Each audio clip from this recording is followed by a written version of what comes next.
Abraham Lee Shakespeare was a man of humble beginnings.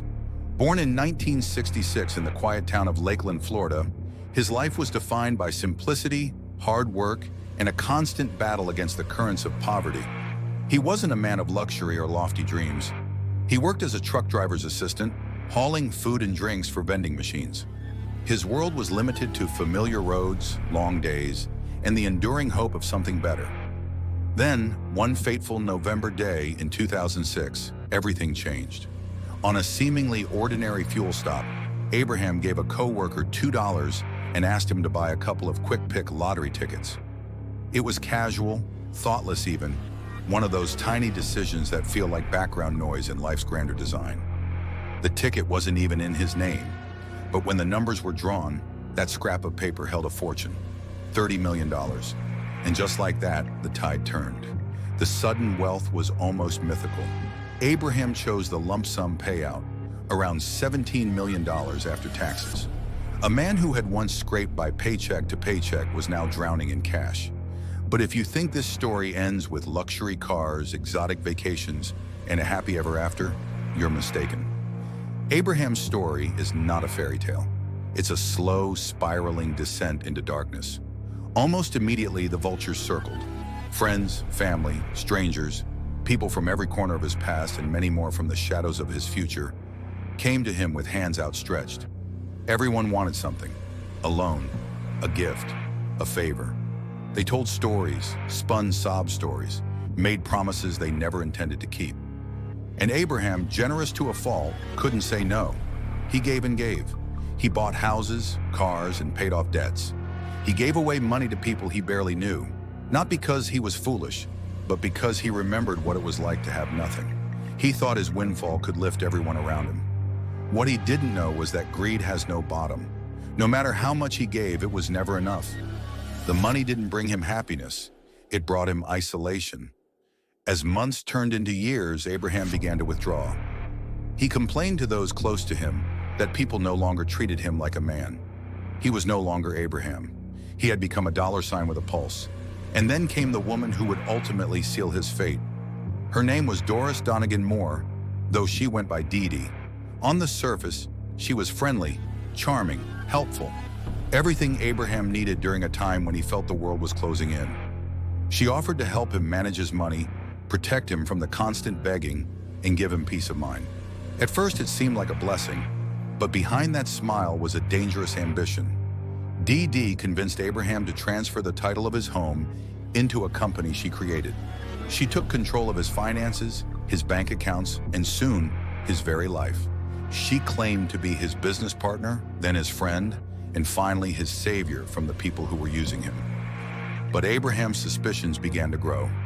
He started to feel that he had traded one form of manipulation for another. And then, one day in April 2009, Abraham Lee Shakespeare disappeared. No one knew where he had gone. Dee Dee had answers, of course. She told his mother he had left town, told others he was tired of people taking advantage of him, claimed he had gone off to Jamaica or Texas, or maybe just needed time to himself. But the inconsistencies piled up. His phone was disconnected. He stopped showing up to regular haunts. His loved ones hadn't heard from him, and for a man who once answered every call and text, that silence was deafening. Months passed. Rumors spread. Dee Dee continued to live off Abraham's assets, draining his bank account, forging documents, and spinning elaborate tales to explain his absence. She even went so far as to hire someone to impersonate Abraham by sending texts to his family. But the texts were clumsy, misspellings, strange language, and an eerie tone that sounded nothing like the man they knew. The lies began to unravel. By late 2009, police had started investigating Abraham's disappearance. Detectives questioned Dee Dee, but she stuck to her story. Abraham was alive, just hiding from the world. But the mask was slipping. Investigators uncovered a trail of deceit, a house sold, money laundered, assets transferred, all leading back to Dee Dee Moore. Then came the break. A man named Greg Smith, a friend of Abraham's, was approached by Dee Dee. She asked him for help finding someone who could take the blame for Abraham's disappearance, for a price. She even hinted that he might be buried beneath a concrete slab behind a house she once owned. That house was soon searched by authorities. And there, beneath a freshly poured slab of cement, in a makeshift grave behind the home in Plant City, they found him. The body of Abraham Lee Shakespeare, buried, discarded, and silenced, shot twice in the chest. His life ended not by accident or illness, but by greed. Doris Dee Dee Moore was arrested and charged with his murder. The evidence against her was overwhelming. Financial records, eyewitness testimony, and most damning of all, her own shifting stories. She tried everything to escape blame. She accused others, claimed self-defense, said Abraham was still alive, even accused the police of a setup. But the truth was louder than her lies. In 2012, a jury convicted her of first-degree murder. She was sentenced to life in prison without the possibility of parole. The story of Abraham Shakespeare is not just a cautionary tale about the dangers of sudden wealth.